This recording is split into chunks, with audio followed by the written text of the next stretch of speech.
I'm humbled by the generosity of the SBS Hall of Fame committee in selecting me for this honor from among many other worthy faculty.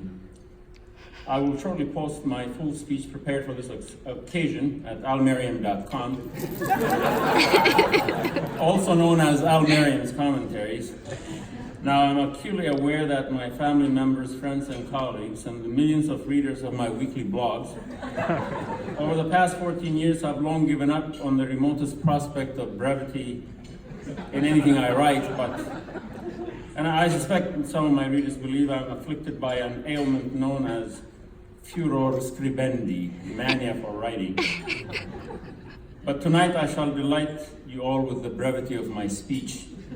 It was the garrulous blowhard and intruding fool Polonius and Hamlet who enjoined, since brevity is the soul of wit, and tediousness the limbs and outward flourishes, I will be brief, and so I shall. The substance of my remarks this evening consists of 600 words or so. Just a warning. And also signal that you can hope against hope.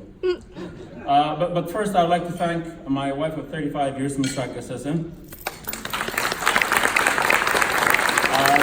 or 39 if you count the 4 years we played hanky-panky.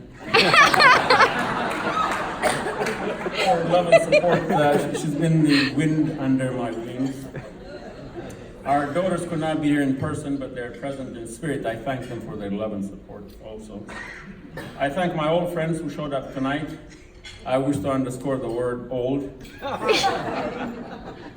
I thank Dean Rafiq Mohammed for his outstanding, inclusive, and attentive leadership in the College of Social and Behavioral Sciences.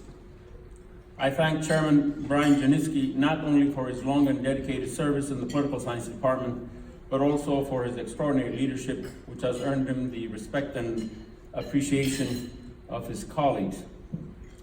I'm pleased to see my colleague Mark Clark as an inductee tonight. When Mark found out that I was FERPing, he immediately followed suit. Mark, even though you spurned all of my efforts to become your role model during your long and illustrious career, I'm glad you trusted my wisdom in the end and followed me out the door.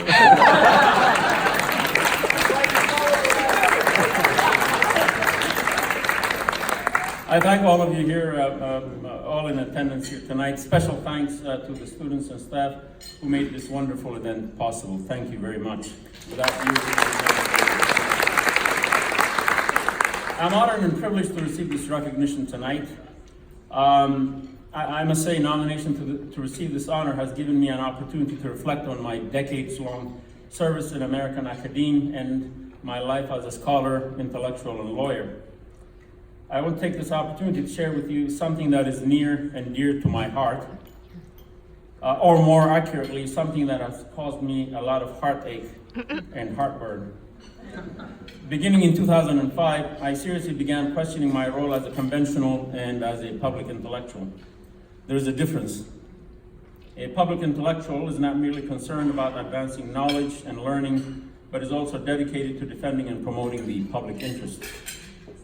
The public intellectual connects his or her scholarship to issues and policies that impact the lives of ordinary people. Above all, the public intellectual has an obligation to always speak truth to power and to be the voice for the voiceless, the powerless, and the defenseless. That is why the tagline on my blog site proclaims speaking truth to power. In my case, that has involved efforts on parallel trajectories, defending and promoting American civil liberties and the US Constitution as a lawyer, and toiling as an activist and advocate for African human rights. I came to the United States from Ethiopia in 1970, almost 50 years ago. I returned for a brief visit 48 years later in 2018. As a public intellectual of African origin, I'm concerned about the resurgence of toxic tribalism masquerading as ethnic politics in Africa in general, and in Ethiopia in particular, and the catatonic paralysis of African intellectuals in the face of such tribalism, which threatens to engulf the continent today. I shudder to think about the passing the coming to pass of Marshall McLuhan's prophecy in Africa. In 1968, Marshall McLuhan foresaw what could happen in the burgeoning electronic world. He predicted that we'll be living in an electronic envelope and that the quest for identity will hurl 20th century man back to tribalism. He said we'll be moving from a global village to a global tribe. At the end of the second decade of the 21st century, enveloped in the electronic envelope of Facebook, and our minds tethered in digital technology, we're drowning in a bottomless sewer of program deceit, disinformation, and agitprop. Social media today serve as midwives to McLuhan's global tribalism and drive the morbid quest for tribal identity in Africa and elsewhere. What is of special concern to me is the fact that violence, not dialogue and debate, has become the lingua franca of the global tribalists in their echo chambers of identity politics in Africa and elsewhere. The cancer of tribal identity politics, which continues to steadily metastasize in Africa, is fed by intolerant ethnocentricity, antagonistic exclusivity, and shameless mendacity, often resulting in mass atrocity. Today, McLuhan's global tribalism is spreading like wildfire in Africa because African intellectuals on the continent and in the diaspora are unwilling, unable, and unready to play their role as firemen and firewomen. An old Jewish proverb teaches a nation's treasure is its scholars, intellectuals. Ralph Waldo Emerson described the intellectual as the world's eye. Wrapped in the electronic envelope, African intellectuals, by and large, have chosen to see no evil, hear no evil, and speak no evil in the very face of tribal evil engulfing the continent. I shall argue Africa is poor, beset by violence and strife because its best and brightest children at home and abroad have chosen to worship at the altar of the unholy trinity, I, me, and myself. As I see, the problem is not just saving Africa, but also rescuing African intellectuals from the morass of intellectual indifference and moral bankruptcy. An African proverb teaches it takes a village to raise a child. Well, it takes the global village of African intellectuals working together to fight and defeat the spread of McLuhan's global tribalism in Africa in the 21st century. So what is to be done?